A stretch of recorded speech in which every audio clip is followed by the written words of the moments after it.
have you reflected, Stephen, on how this chapter, as awful and dark and sad as it was, have you reflected on how it's made you better as a business person, a dad, a husband, a sibling, a community member? Are there gifts that came with this journey? Yeah.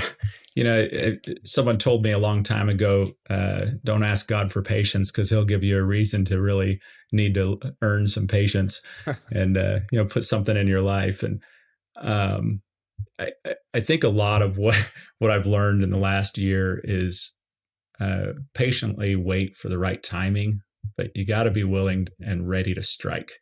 Like when there's a job opportunity in front of you and it's the right one and it might be a gutsy deal, but you're going to do well, just do it. Like go after it. Be concerned with failure, but just like go after it.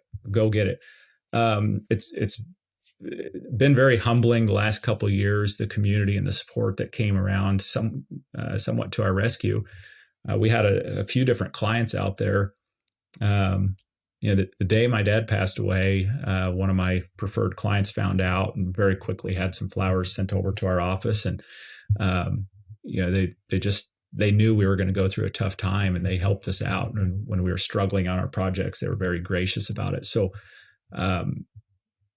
learning that moment of, gratefulness for others and gratefulness for what God has done has been a really, really big part. And so, it's just the same way whenever I greet somebody now and they ask how you doing, I always have to respond. I'm doing better than I deserve, because it's just, there's a lot of wonderful people out there willing to help.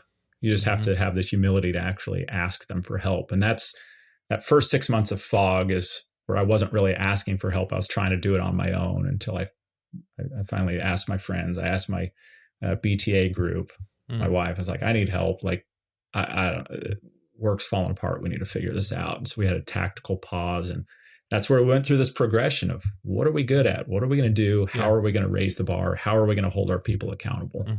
And what's next for you guys? Is there a BHAG? Is there a vision? Like what are you really excited about for the Osborne Company over the next 5 years or so? Two things. One of them, we're completely overhauling our project management systems and processes right now. We've got all of our team really deeply engaged in it. We're getting really granular with how we manage our projects, and everyone's excited to just provide excellence. And our workload is reducing because of it. But 5 years from now, what we've started doing here in the last, about 12 months or so, we started acquiring properties that we're going to use for development or passive revenue.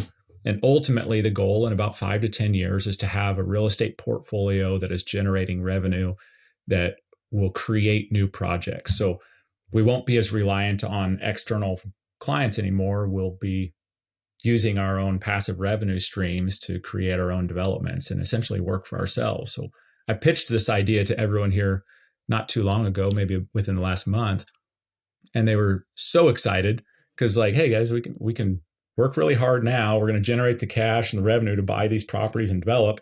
And then in 5 years, we're just working for ourselves. We'll go pick a project and we'll just go build it. And so they're really, really excited, really focused right now. So those are the two big things we're working on, are further developing our systems, but ultimately becoming our own client. Very excited about it. Listen, if you like that clip, you can watch the full episode by clicking here. If you're not yet subscribed, you probably should be, and you can do that by clicking right here.